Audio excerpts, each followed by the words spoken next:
భద్రాద్రి భూముల గొడవలో ఏం జరిగింది? ఏపీ సరిహద్దుల్లో ఉన్న భద్రాద్రి రాముడి భూముల ఆక్రమణ ఎప్పుడు జరిగింది? ఇప్పుడు హడావిడిగా అక్కడికి ఎందుకు వెళ్లారు? పురుషోత్తపట్నం అనే ఊళ్ళో జనం ఎందుకు తిరగబడ్డారు? భద్రాద్రి రామాలయ రమాదేవి మీద దాడి చేసేంత కోపం ఎందుకొచ్చింది? ఆక్రమణకు గురైన భూములను విడిపించుకోవడానికి రెవెన్యూ అధికారులు పోలీసుల సాయం తీసుకోకుండా ఎందుకు వెళ్లారు? సంచలనం చేయడమే లక్ష్యమా? ఆంధ్ర అధికారులు సహకరించకపోవడం వలన రెండు రాష్ట్రాలకు సంబంధించిన ఈ సమస్యను ఉన్నతాధికారులు ఎందుకు పరిష్కరించలేకపోతున్నారు?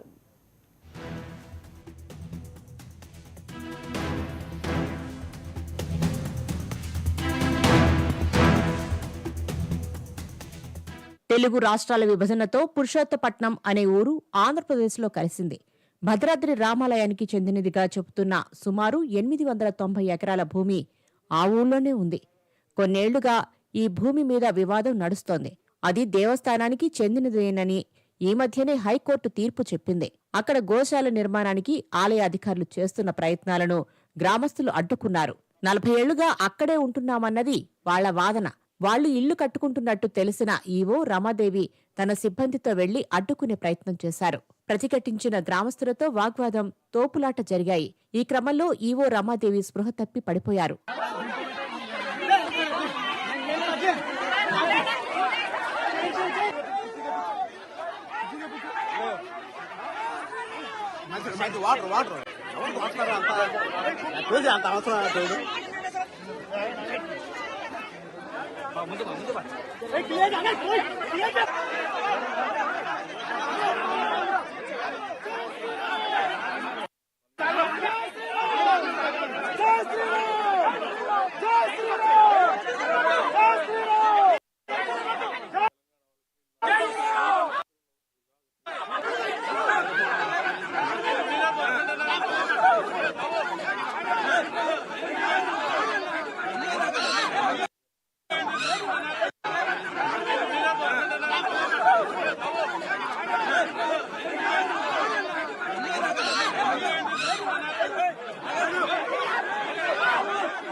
అయితే పురుషోత్తపట్నం వాసుల వాదన ఇందుకు భిన్నంగా ఉంది. కోర్టు తీర్పు అమలు చేయడానికి రెవెన్యూ అధికారులు, పోలీసుల సాయం తీసుకోవాల్సిన ఈవో తన సిబ్బందితో వెళ్లి జనంతో తలబడి దౌర్జన్యం చేయటమేంటని ప్రశ్నిస్తున్నారు. వెళ్ళి కోర్టు ద్వారా ఏమైనా ఇల్లీగల్ ఉంటే నువ్వు దాన్ని అడ్డుపడి చేయాలి తప్ప, ఎప్పుడో మాతో పాటు వచ్చినటువంటి ఎస్సీలు ఇవాళ లంబాడి కాలనీలో ఉన్నారు.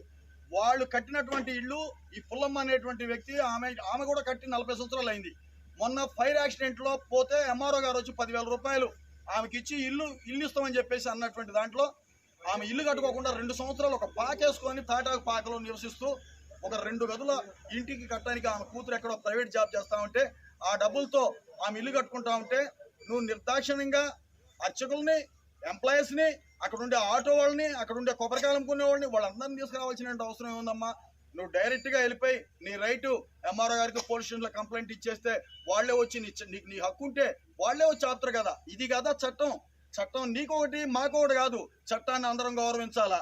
గౌరవించేటువంటి ఒక ఆఫీసర్ మీరు ఇక్కడికి వచ్చి దౌర్జన్యం చేసేసి పైపెచ్చు మళ్ళీ మా మీద దౌర్జన్యం, ఆమె ఇంటికి వచ్చేసి ఆమెను కింద పడదోసేసి ఆమెని వేసుకున్నటువంటి పిల్లర్లు కోయడానికి చేసిన దౌర్జన్యమా?